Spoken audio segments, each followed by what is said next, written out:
안녕하세요. 일상 브이로그 유튜버 문루나입니다. 이번 주에는 브이로그 영상이 아닌 새로운 콘텐츠 영상으로 여러분들을 찾아왔는데요. 제 브이로그를 보신 분들은 아시겠지만 제가 몇 주 전에 작업실에 물난리가 나서 물을 푸다가 권고사직을 당하게 됐어요. 그러던 중에 SNS를 보다가 퇴사자들이 푸는 영업 비밀이라는 게시글을 보게 됐는데요. 저도 퇴사한 김에 제 영상을 봐주신 여러분들에게 실질적으로 도움이 되는 영상을 한번 만들어 보고 싶더라고요. 그래서 며칠을 고민한 끝에 탄생한 콘텐츠가 바로 오늘의 영상인 퇴사한 김에라는 콘텐츠입니다. 본격적으로 도움을 드리기 전에 제 전 직업에 대해서 말씀드려야겠죠. 제 전 직업은 바로 헤드헌터입니다. 헤드헌터가 하는 업무에 대해서 간단하게 설명해 드릴게요. 헤드헌터와 계약을 맺은 고객사 측에서 인재 요청을 하면 헤드헌터는 고객사 측에 필요한 인재 자격 요건에 적합한 사람을 잡포털에서 찾아서 스카우트하는 업무를 하고 있습니다.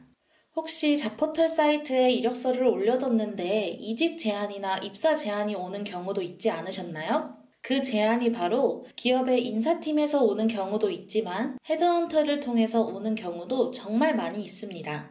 헤드헌터는 세세하게 보면 정말 많은 업무를 하고 있어요. 그 중에서도 컨택된 지원자의 이력서를 고객사 측에 제출하기 전에 검토하고 합격률이 올라가도록 이력서를 메이킹하면서 컨설팅하는 업무도 하고 있습니다.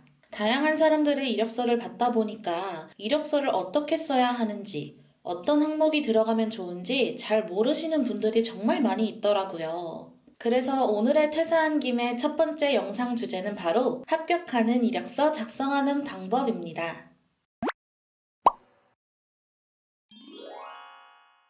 본론으로 들어가기 전에 여러분들의 이해를 최대한 돕기 위해서 아주 간단하게 예시를 들어놓고 시작할게요. 예시로 저는 지금 1년 반 경력에 루나소프트라는 회사에 인사팀 리크루터로 이직을 하려고 하는 상황이라고 생각해 주시면 되겠습니다. 이력서를 작성하기 전에 제일 중요한 건 지원하려는 회사의 채용 공고와 회사의 인재상을 꼭 확인해 주셔야 한다는 거예요. 이 두 가지를 토대로 작성하기만 해도 서류 합격률이 엄청나게 올라갑니다. 여기 제가 예시로 작성한 회사 인재상을 띄워놨는데요. 루나소프트의 인재상은 주도적으로 근무하는 인재, 긍정적으로 생각하는 인재가 루나소프트의 인재상이네요. 그럼 이제 채용 공고도 확인해 볼까요? 제가 예시로 만든 채용 공고의 업무 내용을 한번 확인해 볼게요. 전반적인 채용 파이프라인 관리, 자사 공개 채용 관리, 자사에 필요한 인재 소싱, 지원자 관리 및 면접, 지원자 합격 여부 안내가 있네요. 자격 요건에는 경력 1년 이상, OA 활용 가능자, 주도적으로 업무를 할 수 있으신 분이 있고, 우대사항에는 전반적인 채용 파이프라인 관리 경험자, 서치펌에서 헤드헌터 업무 경험자가 있네요. 채용 공고에는 간단한 회사 소개가 들어가 있을 수도 있고, 업무 내용이나 자격 요건, 우대사항만 들어있을 수도 있는데요. 만약 회사 소개가 들어가 있다면 회사 소개도 꼼꼼히 읽어보시는 걸 추천합니다. 그럼 인재상과 채용 공고를 꼼꼼하게 확인해 봤으니까 본론으로 들어가서 이력서를 작성해 보도록 할게요. 이력서는 최대한 깔끔하게 필요한 부분만 넣고 불필요한 부분은 빼서 가독성을 높이는 게 정말 중요해요. 지원하려는 기업에 여러분들만 지원하는 게 아니라 많은 사람들이 지원하기 때문에 정리가 잘 되어 있고 가독성이 높은 이력서는 더 눈길이 가게 되어 있습니다. 이 점 염두하면서 이력서를 작성해 볼게요. 이력서에는 개인정보와 증명사진, 학력, 핵심 역량, 경력기간, 자격증, 어학, 수상 내역, 교육 내역, 사회활동, 경력 기술서, 자기소개서 이렇게 항목을 넣어주시면 베스트입니다. 이력서의 맨 위에는 지원하려는 회사의 이름과 직무, 본인의 간단한 사항을 한눈에 보기 쉽게 적어주시면 훨씬 좋습니다. 예시로 루나소프트, 문루나, 여자, 땡땡년생, 인하우스 리크루터, 경력 1년 6개월 이렇게 적어주니까 훨씬 보기 좋죠. 그냥 딱딱하게 이력서 3글자를 적는 것보다 이렇게 적어주시면 간단하게 요약된 이력서를 인사 담당자가 확인할 수 있겠죠. 혹시 신입의 경우라면 제가 쓴 경력 1년 6개월 칸에 신입이라고 적어주셔도 좋습니다.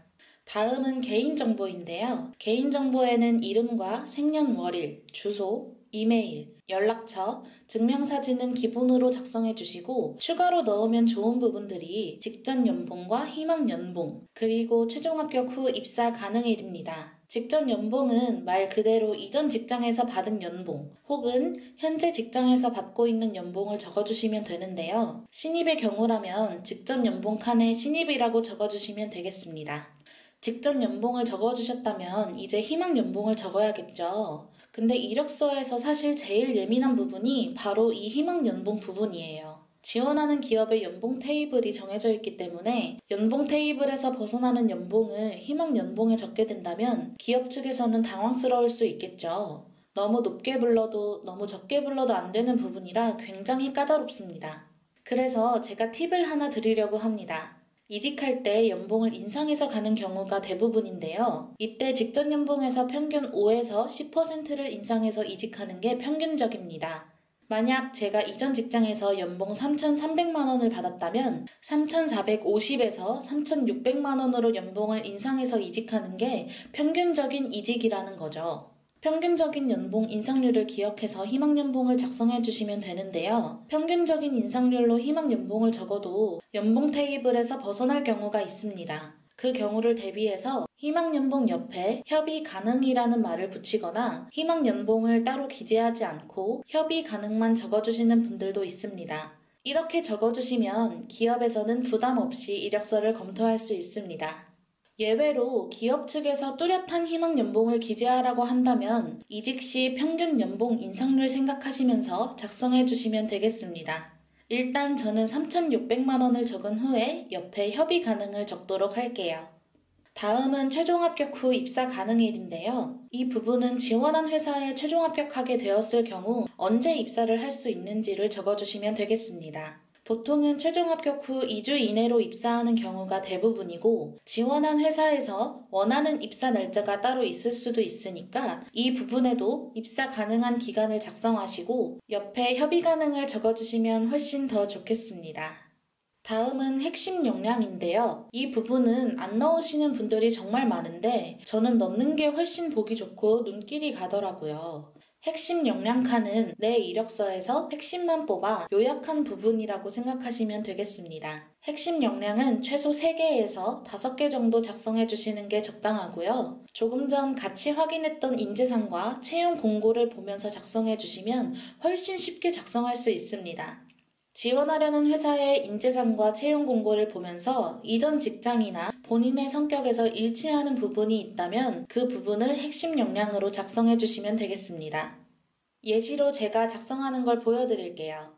채용 공고를 보면 전반적인 채용 파이프라인 관리가 업무 내용에 적혀 있죠. 제가 이전 직장에서 이 업무를 진행한 경험이 있다면 이 부분을 핵심 역량으로 쓰는 거예요. 이렇게 핵심 역량을 작성해 주시면 인사 담당자가 봤을 때 우리 이 업무할 사람 필요한데 이게 이 지원자의 핵심 역량이네? 하는 생각이 들면서 눈길이 더 가게 되겠죠. 핵심 역량은 이런 식으로 3개에서 5개 정도 작성해 주시면 되겠습니다.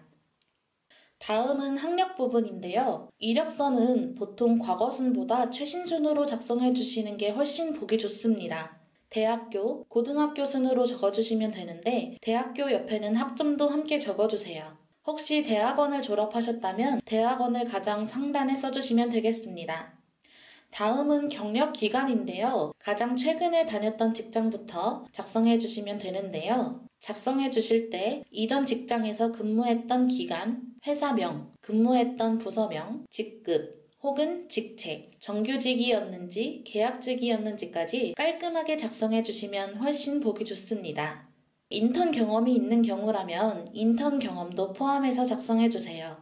아르바이트는 경력에 들어가지 않으니까 아르바이트는 빼주셔야 합니다.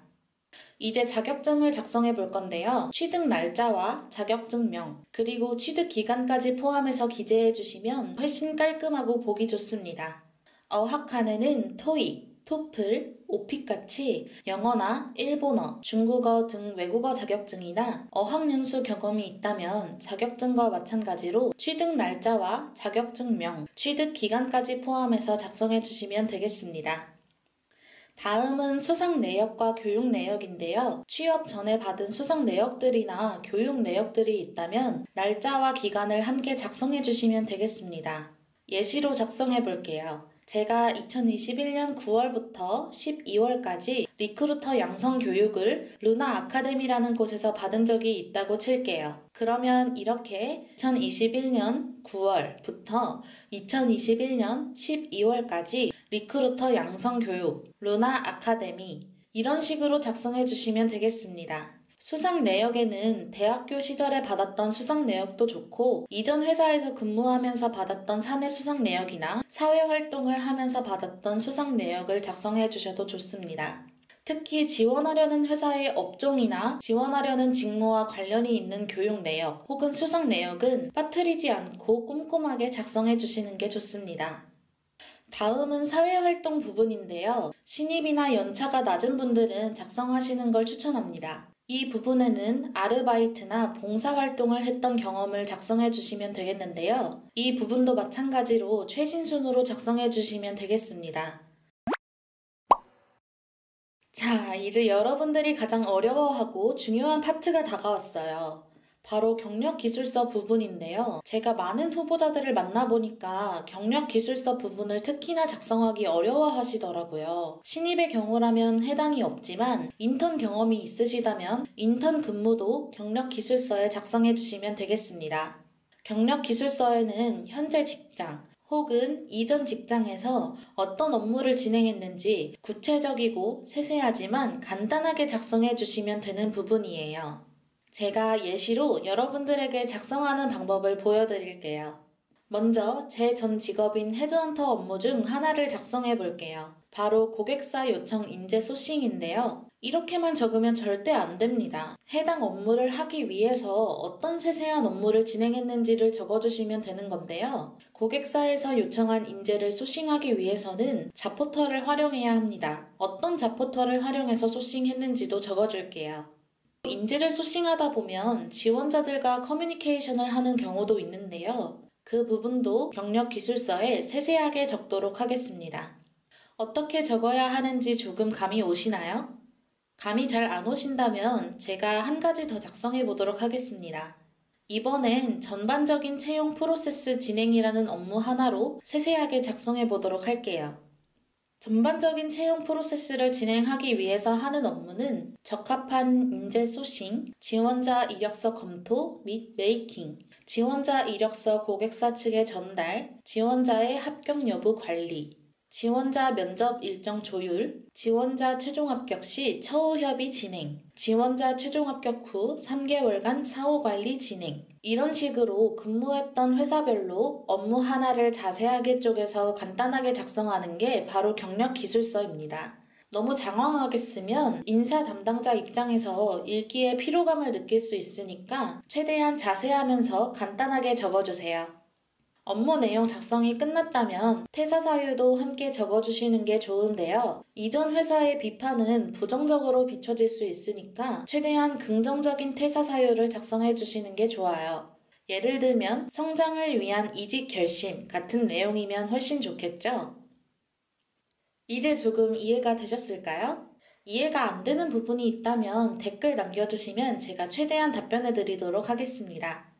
다음은 자기소개서 부분입니다. 자기소개서는 면접과 마찬가지로 두 괄식으로 작성해 주시는 게 좋은데요. 두 괄식으로 작성하게 되면 면접을 볼 때와 마찬가지로 글을 끝까지 읽게 되기 때문입니다. 두서 없이 자기소개서를 쓰다 보면 읽는 입장에서 집중도 안 되고 눈에 띄기도 힘들어요. 그러니까 최대한 두 괄식으로 자기소개서를 작성하는 연습을 해보세요. 자기소개서에는 성격이나 성장 배경, 업무 경험, 지원 사유와 입사 후 포부를 작성해 주시면 되는데요. 먼저 성장 배경이나 성격 부분에는 자신의 성격을 지원하려는 회사의 인지상을 보면서 작성해 주시면 좋습니다. 예시로 들었던 회사의 인지상이 긍정적인 사람이었으니까 이 부분을 예시로 들어서 써볼게요.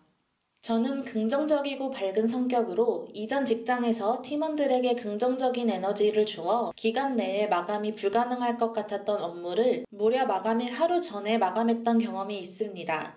두 글씩으로 쓰니까 이 사람이 어떻게 팀원들에게 긍정적인 에너지를 줘서 불가능할 것 같았던 업무를 끝내게 만들었는지 궁금해지죠. 이렇기 때문에 면접뿐만 아니라 이력서에도 두 글씩으로 쓰는 게 정말 중요합니다. 업무 경험 칸에는 이전 직장이나 현재 직장에서 근무하면서 있었던 기억에 남는 업무 경험을 작성해 주시면 되는데요. 이 부분에서 다른 후보자와 차원이 다를 정도로 눈길을 끄는 색다른 경험이 있다면 더 좋겠죠. 특별한 경험이 없더라도 성공을 시켰던 경험이나 실패했던 경험을 통해서 느낀 것들을 지원하려는 회사의 인재상과 관련하여 작성해 주셔도 좋습니다. 제가 예시로 한번 작성해 볼게요. 저는 모두가 불가능하다고 말하던 난이도가 높은 고객사의 요청을 피하지 않고 부딪혀 성과를 냈던 경험이 있습니다. 블라블라블라 해서 블라블라 했고 저는 이 경험으로 난이도가 높은 업무에 두려움을 느끼기보다 성과를 냈을 때 따라오는 성취감을 생각하며 용기 있게 도전을 하는 사람이 될 수 있었습니다. 이런 식으로 작성해 주시면 되는데 직장 경험이 없는 경우라면 아르바이트에서 근무하면서 있었던 경험을 작성해 주셔도 좋습니다.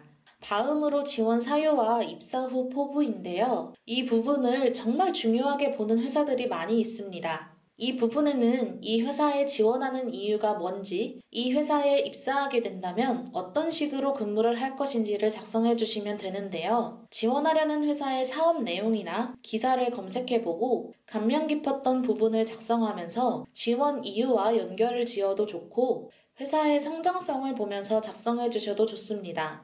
제가 예시로 한번 작성해 볼게요. 저는 루나소프트의 성장성을 보고 지원을 결심하게 되었습니다.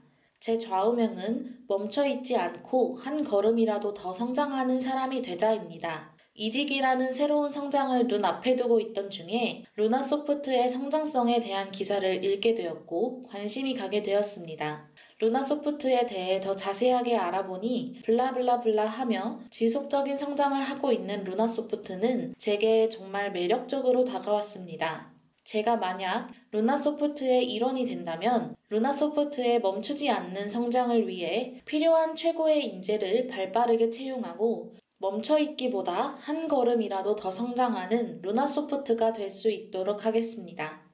이런 식으로 지원 사유와 포부를 함께 이어서 작성해도 좋고 따로 작성하셔도 좋습니다. 다만 작성할 때 귀사라는 단어보다 회사명을 직접 작성해 주시는 게 좋은데요. 귀사라고 작성한 후에 이력서 수정 없이 이곳저곳 이력서를 뿌리는 지원자들이 많이 있기 때문인데요. 그렇다 보니 회사명을 작성해 주신다면 지원하는 회사 측에 조금이라도 좋은 이미지를 남길 수 있습니다. 여기까지 다 작성해 주셨다면 끝 인사로 감사합니다와 같이 간단하게 끝마침 인사를 작성해 주시는 것도 좋습니다. 마지막으로 위의 내용은 모두 사실이며 허구로 작성된 내용이 없음을 밝힙니다. 까지 작성해서 날짜와 이름까지 작성해 주시면 합격하는 이력서 완성입니다. 자, 영상 길이가 길고 딱딱해서 살짝 지루했을 수도 있는데 혹시 조금이라도 도움이 되셨을까요? 물론 합격하는 이력서를 쓰기 위해서는 적합한 자격증이나 전공 학과 같이 다양한 것들이 추가적으로 더 필요하겠지만 이력서를 어떻게 써야 할지 막막하셨던 분들에게 조금이라도 도움이 됐으면 좋겠습니다. 우리나라 취준생 여러분들 모두 힘내시고 개묘년에 좋은 소식 있길 바라겠습니다. 그럼 저는 다음 주에 평소와 같이 브이로그 영상으로 찾아오도록 하겠습니다. 영상 시청해주셔서 감사합니다. 안녕.